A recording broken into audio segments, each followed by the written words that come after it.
Hi, my name is Dávila Cardinal. My pronouns are she, her, and hers.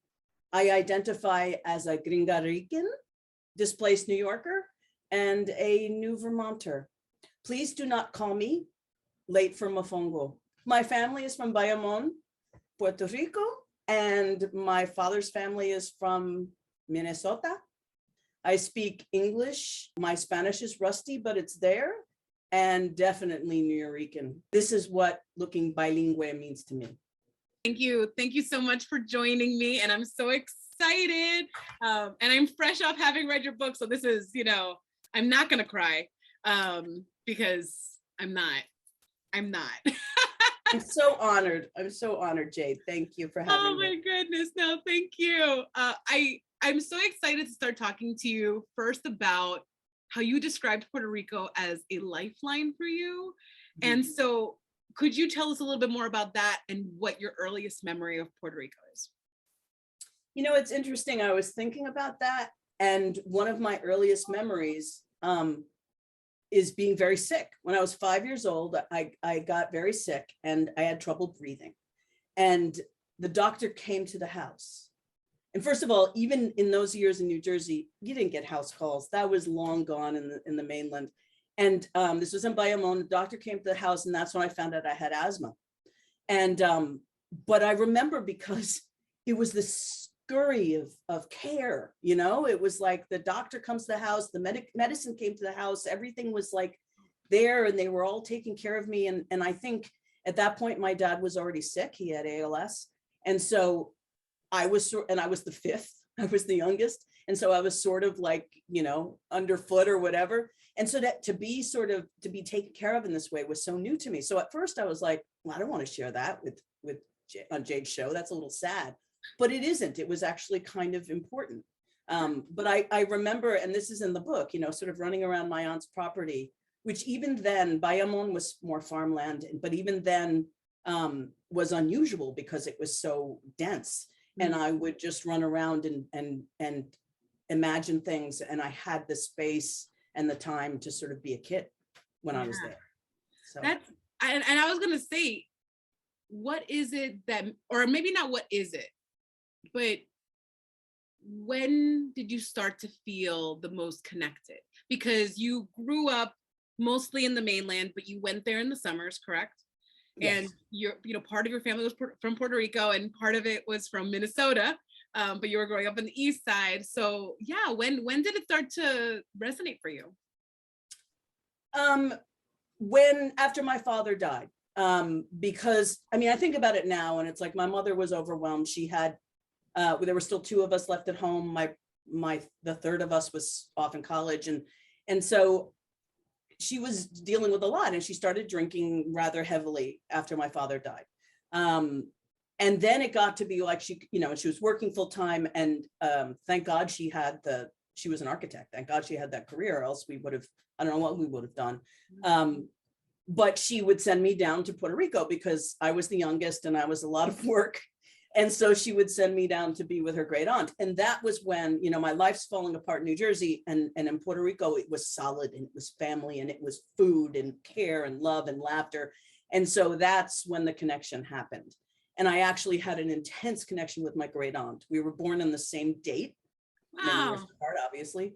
And so we were both very stubborn.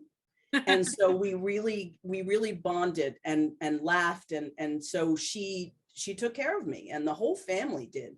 And so that really struck me, that difference between what it's like there. Even now, if my life fell apart tomorrow, I could show up on family doorsteps and they take care of me. And that is like so grounding.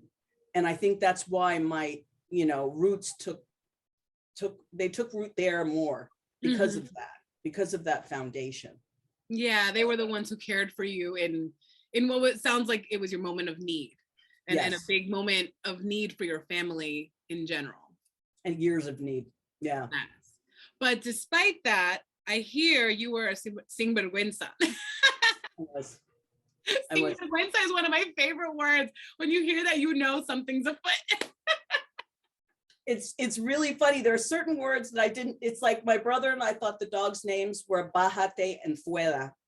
because my grandfather would say, Bahate, Bahate. And so anyway, but I thought my nickname was Sinvergüenza because I was always, and I think this is sort of the difference of being raised in New Jersey, sort of as a free range child, and then in Puerto Rico, where they kept track of me, you know, and they knew where I was and when, and they, you know, so I was sort of a savage. And so I would, you know, I didn't care what I looked, and I was also, you know, I've never been a particularly femme person, you know, so she wanted to dress me in little dresses and whatever, and I'm like climbing trees and skinning my knees and stuff. And so and I would talk back to her. That was such a controversy. You know, it was like my Puerto Rican friends in the city were saying, you know, bendición, abuela, you know, and asking for blessings. And I'm like, no, I'm not going to do that. And she was, yeah, sinvergüenza, tú eres un sinvergüenza, and una sinvergüenza. And so she was constantly sort of, you know, but on the other hand, I saw Smile, you know, I think they appreciated that. And she particularly appreciated that because she was not somebody to mess with. Yeah. And so I think there was sort of that balance, but I was definitely ill behaved. Yeah. Well, I mean, it sounds like you probably weren't like, I think there's a range, right? There's a spectrum of behaviors, and you weren't so, you know, you didn't have so many issues that she was like, oh no, this child is like not, you know, she loved you. You clearly loved her. It's funny because you say sinvergüenza, and my grandmother called me carifreca. Yeah. Fresh face. Yeah. I was fresh. I was definitely a fresh kid. Yeah, I still use that word sometimes, and people go, and it's funny. It's actually really funny. If I use it in Spanish, people don't react as much. But if I use it in English, people are like, are you saying fresh, like old timey? Like nobody calls anybody fresh. And I'm just like, oh, and that's a funny way that, you know, translations happen. I'm just like, oh, in English, this is apparently outdated, but because in Spanish, at least in my circle, it's not. Yeah. And it's also, I kind of like that. I like that these expressions have sort of history in our families and in the culture. Yeah. And even if they're not, and they still get passed on, you know, the younger generations are still going to know that word. They're just going to think it's old fashioned, but they're still going to know it. Right. And what was your relationship like with them linguistically? Did you know, you went down there in the summers. Did you speak in Spanish? Was it a Spanglish? Was it English? I didn't when I was a kid. I didn't know. So my father had a block against it. They actually tried to live in Puerto Rico for a year. And my father was 6'1", Swedish skin. He burned to a crisp. He couldn't learn the language. He had some sort of block against languages. And so they moved back. And so that was when my mother sort of separated in terms of finances and living on her own and whatever. But we didn't speak it in the house because he thought from we the were family. fighting. I wanted to clarify. Yeah. Sorry. Yeah. It was sort of, you know, the choice to not be part of the family business and to come back to the States. But my father, you know, we didn't speak Spanish in the house. And so I understood pretty much everything that was being said. And I got particularly good at understanding when they were talking about me. Oh, yeah. Of course. And, yeah. And so I did that. And then, so I would understand, but and of course my cousins taught me all the swear words, you know, I knew those at 6. And so, you know, I understood more than I spoke. And so, but then when I got to college, I decided to dig in. And so I went to Columbia for many years. I sort of did it part-time when I was working. And then it was called Hispanic Studies. I don't know what it is now. And I took Don Quixote in Spanish, and that was a class. And, you know, Puerto Rican literature in Spanish and all these things in Spanish. I got fluent. I dreamed in Spanish, you know, and because I grew up with it and I grew up in New York, you know, I could speak it with a Puerto Rican accent, which drove my Spanish Iberian professors crazy. But yeah, exactly. He would say, déjame en paz. No, paz, sorry, paz. Right. Déjame en paz. I'm like, you talk like that in my neighborhood, you get beat up. You know, I would answer, déjame en paz. Or, you know, gracias a Dios. Gracias a Dios. He's like, oh my God, you're cutting off half the words. I'm like, look, you're in New York. But then I got fluent, but then I moved to Vermont and I've sort of slowly, I'm sort of slowly losing it, but I'm trying to get it back. I'm actually taking conversation lessons on Italki now and trying to get that back. I'm hoping there's muscle memory. Yeah, there definitely is. Yeah, and there's lots of vocabulary there. It's just a matter of sort of accessing it, and so I'm getting there. But I didn't when I was a child, but I did in my 20s. But I mean, I think, and it's so funny because oftentimes people are like, oh no, I'm back to being, and not that you said this, but I'm back to being monolingual, or oh, it's gone forever, or like the idea that, and I'm just like, it's not, it's still there. And even it sounds like when you were in Puerto Rico, it sounds like a lot of your understanding was receptive bilingualism. Like you understood a lot of what was happening, a lot of what was going on, intentions, like that's also a skill set, and that's also something to celebrate, and that's something that like runs in your veins, and I think that that's really important to acknowledge that, yeah, it's there, but it's just like any muscle. If I stop lifting, this is gonna look like this. Yeah. So, but it's not that it can't come back. Especially with the passion that you have. Yeah, and I did navigate it. I sort of wish I took it seriously earlier. I think the way we teach it in this country, or the way we taught it in my day, was sort of frustrating, because starting with the grammar when you're in high school is so boring. And it's like, just, there are other ways to teach language that engage you. And that's why right now I'm not worrying about that. I'm focusing more on conversation. Because I have advanced vocabulary and all that. I just have to feel less afraid. Yeah. Less afraid of making mistakes. And that's so real. And that's such a real and valid feeling. And I think that what's important to also remember is that schools they try, but like you said, grammar is not real communication. It's not really the way that we speak. We don't learn that otherwise. We don't learn it in that way. And so it's so hard to expect people to learn a language meaningfully. And that's such a good reminder for people, is that kind of like, oh, like even your dad, I'm sure the block was a lot of that, he probably was trying to go about it maybe in an academic way, or maybe he got tossed into it in the deep end and he was like, right? But like, if you're able to get somebody into a situation where they're able to break it down in a very like consistent and realistic way, you get more success, even adults. Yes. Well, when I study on Italki, I ask the young people who teach me, how did you learn English? Because I always make sure they're Puerto Rican, and they're like, from television, from Nickelodeon. And I mean, so that's like the opposite of sitting down and learning grammar and going through the repetition, it's like you're seeing it in real life. And so I just feel like that's sort of what I need, is immersion. And, my reggaeton music is not really going to fill that need. But, well, you know what? It will help with a lot. It will help with a lot more than you think. But yes. But you know what? It's funny because when people have asked me about that, they're like, oh, when I listen to music, how helpful is it? I'm like, it's really good for colloquial stuff, for that stuff, like when you're like in New York, when you're hearing that stuff. It's also good to understand like what doesn't work, like what's kind of like, oh, what does this mean? Which is a great segue, because you and I had a hilarious conversation about our love-hate relationship with reggaeton.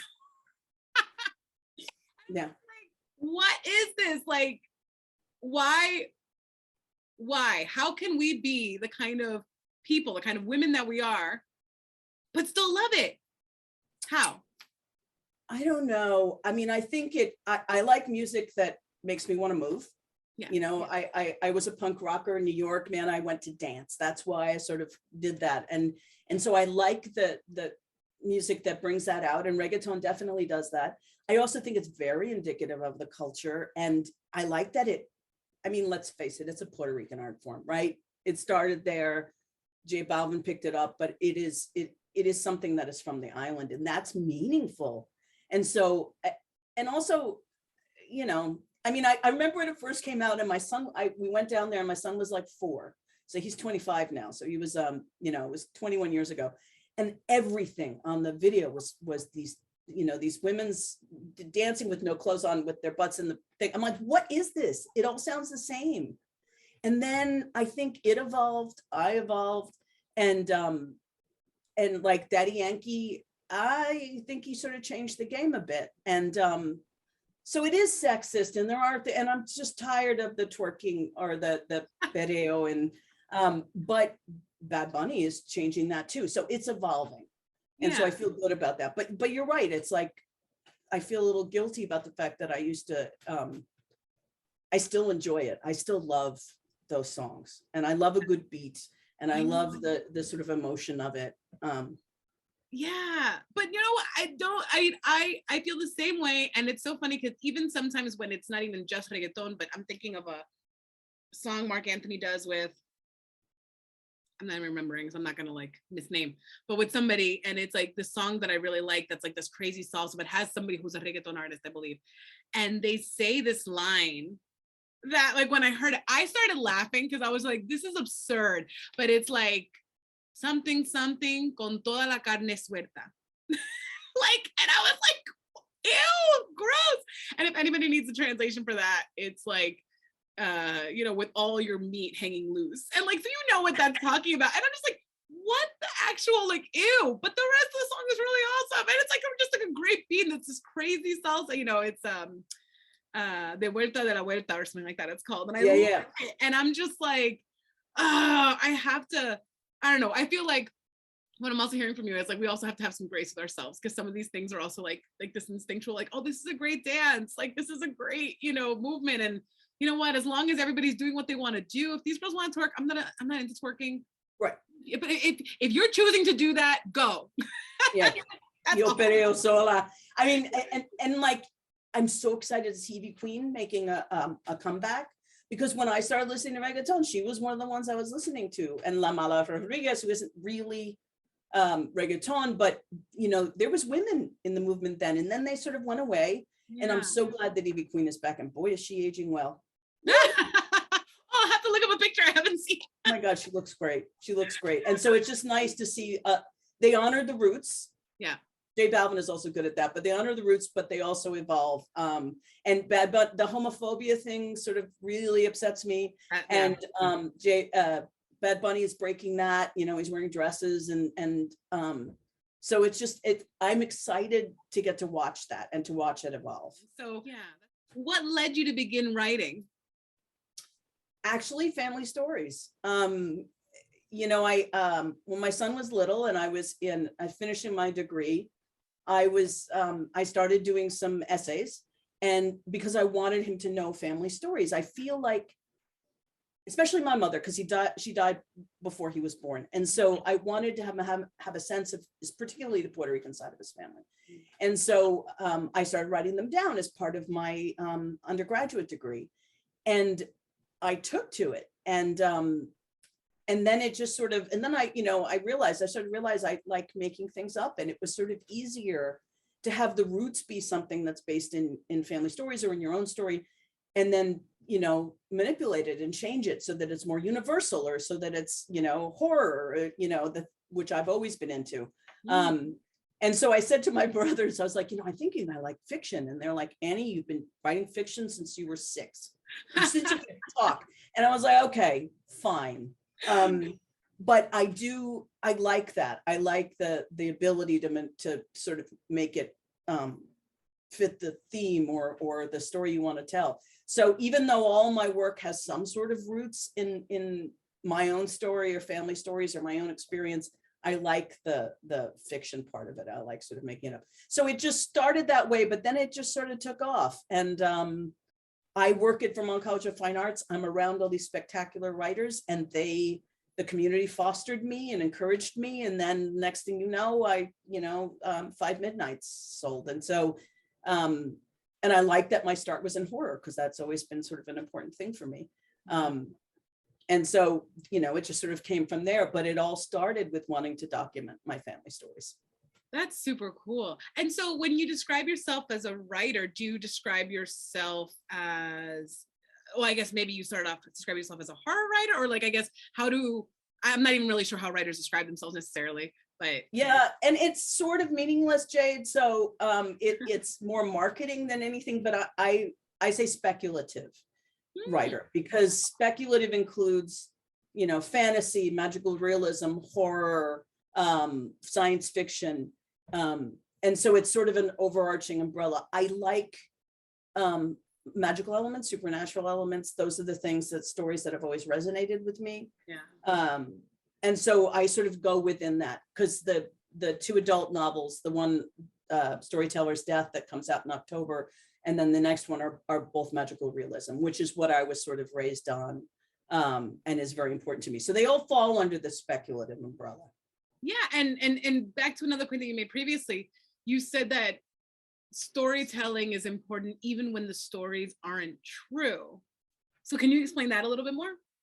Sure. I had sort of gathered all these stories, and I was writing about them for my son, and we were down in Puerto Rico, and my uncle, one of my mother's brothers, said that story's not true. And it was one of the actually all the stories that were in Storytellers Death, sort of at the root, were from family stories. And my mother had said that her grandfather shot himself in the house, in the room next to where I slept. And I was, oh wait, that's yeah. I don't think we talked that one. Oh, sorry, I'm freaking out because I read the book and I'm just like, so that's a real story. Well, and the thing is that he said that's not true. He died of TB. And I said, well, I knew that, but I thought he shot himself so he wouldn't be a burden to his family. He's like, that's not true. And I was sort of really upset by that, and trying to rectify that the family history I knew wasn't really history, and what my mother told me and what's true. And my cousin Jose Luis said to me, you know, Annie, why do you care? The stories that aren't true about our family say as much about who we are as the ones that are. And I made peace with it, with that sort of, oh, I have chills, you know, that sort of expression gave me peace. Yeah. Then I found out years later that it was true. He did shoot himself in the room, and that Jorgito, my uncle who told me, was very little at the time, and they didn't want to tell him because it was very graphic. Yeah. And so, you know, my uncle Esteban's like, yeah, he did.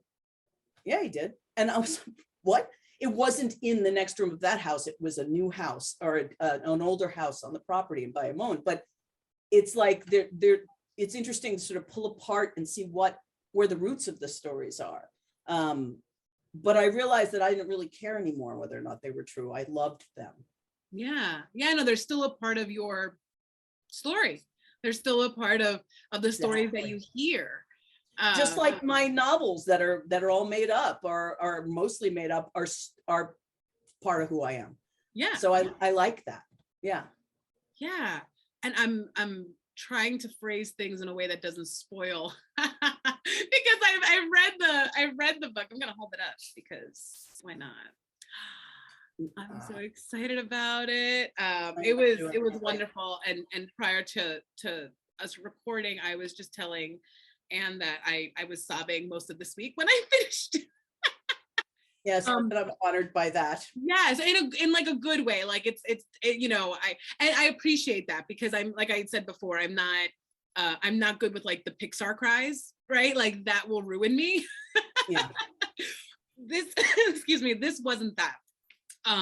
It was really beautiful, and it was like really engaging, and I actually purposely read it very slowly because I wanted to just kind of like come in every day and have that time with the family, with Isla, the main character. So maybe better what we should do is maybe you can explain to us, tell us about this upcoming book and why the character of Isla and her story means so much to you. Sure. I mean, so it's called The Storyteller's Death. It comes out October. I'm looking up at my thing, 4th of this year from Source Books, and I'm really excited about it. I started it 17 years ago. And it actually began, I was at a coffee shop with 2 writer friends, and we were talking about how old people are treated in this country, and you know, nursing homes and whatever. And I said, oh God, in Puerto Rico, there was always some old woman dying in the back room. And my friend goes, that's the first line of a story. And I was like, oh. And then from there, it sort of built, but that was where it began. And I thought it was a short story. And then, you know, in workshop, they're like, no, this wants to be a novel. Every short story I try to write.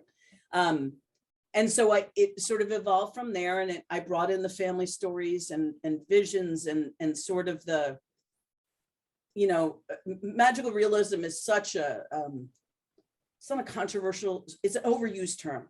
You know, it is the literary, it is a literary form of the colonized, right? And so, and Puerto Rico is still a colony. Yeah. And so it is, you know, it's an important form, and my mother always had it around the house. And so I really wanted to sort of pay homage to those writers. And so, and honestly, and I think you and I have talked about this, Jade, on the island, you know, magic rides on the air. I don't care what anybody says. It is very much part of the fiber of the island. And there's no questions, there are ghosts and all these things. And it just felt more natural to me. Yeah. And so I said, I want to honor all of that. And I wanted, the novel ended up being something that sort of explained what we've been talking about, is sort of my relationship with my Puerto Rican family and why I bonded so strongly with them. And so Isla represents, you know, she's based on who I was as a child. But, you know, she has the boyfriend I always wish I had when I was that age. And it sort of took stories from, like, there was a boy I played with when I was a kid, and on the property in Anatia, my great aunt is like, no, you know, I said I was going to marry him, and she said, no, you can't marry him. Why? He's too dark. I was like, oh my God. And even then, I was going to ask, even then, right? Even then, I was like, wait a minute, what are you talking about? It made no sense to me. Mm-hmm. And so, you know, I wanted to also rectify the fact that these people who are so important to me and I love so much have belief systems that I vehemently disagree with. And so, you know, this book sort of there was all these sort of layers, and it took 17 years to get it to the point it's in now. And it was sort of interesting because my editor said, you know, Anne, she's a child, and then she gets to be 18, and then, you know, what about those years in between? And I hadn't wanted to go there because I knew I'd have to tap what it was like to grow up with an alcoholic mother. Mm-hmm. And so I didn't want to go there. And it took her, she's so wonderful, and Krista Desir is her name, and she's like, you know, I think you should sort of cover that. It doesn't have to be long. And then I went there, and they came out fully formed, 4 chapters. And it was based on experience as a kid, but I realized that piece, that missing piece, was so important for Isla's trajectory, and to who she becomes, you know? And so, you know, this has been a journey that's been going on for a long time. And that's one of the reasons why I think she's so important to me, is that she evolved as I evolved as a writer and as a human. And she sort of represents so much of who I am, and particularly who I am in my Puerto Rican family. So, oh, I love that. Who I am in my Puerto Rican family. That's a really powerful statement. Yeah. Because, yeah, oh, that just gave me chills. That's such an astute way to put it. You know, who we are in our different families and our different cultures, just to generalize a little bit more, in our different spaces. Yeah. You know, I think about you've made me think about, you know, who you are culturally, in terms of, oh, where's your family from? I'm also thinking about, oh, where were you born, and who are you when you're, you know, the New Yorker or the New Jersey person? Right. Who are you as now, you know, somebody that's living in Vermont as a writer, but also, you know, like just all these identity markers that make us who we are. But we all start with that one thing, which is where do we come from? And I will say to Jade, everything you just mentioned, in every one of those contexts, I am an outlier. And I think that used to bother me more, and it doesn't anymore. The 50s are glorious. Women, anybody who tells you you get invisible in your 50s is full of shit. It is, you come into your power. It is glorious. And I can't wait for my 60s. But I was an outlier, and I've embraced that. I think that was when I became a punk rocker in my teens. That's what sort of switched that, because that's like, you wear your outlier flag proud, man. Yes. And and particularly when I go to Puerto Rico and I had spiked hair and leather jackets, and honey, what is this outfit? What are these horror comics? This is horrible. Oh my God. So, you know, I was choosing to be an outlier there. And so I've embraced that. Yeah, you were leaning into it. You're like, oh, this is what I am, and why try to conform when this is actually who I am. Exactly. And something I also love that you said was that, you know, how important it was for you to write from your perspective, and how even in reading other works, if you find out that that writer is writing, you know, I suppose the main character or the main storyline, but it's not, you know, an experience or a lived identity that is theirs, it changes the way that you view that book, and you've even put some down, if I recall correctly. Yeah, and it's so interesting you say that, because I've been thinking about that a lot. There were some posts on the Horror Writers Association sort of Facebook group about they were white men, white middle-class men, who were complaining that now their work, they weren't allowed to write about other cultures and whatever. I stay quiet because I've learned with social media, there are fights you pick, and there are ones you sort of, but the thing is that they can write about whatever they want. It's just that publishing has switched. And now the people who did not have a voice have voices. I mean, women couldn't write books, they had to do it under pseudonyms. And so, you know, it evolves like everything else, and the pendulum's swinging this way, and eventually it's going to come back to the middle. But I think it's an exciting time. And right now, through the lens I have today, and by the way, I think when we get in our 50s and 60s, the trick about not growing old is adapting.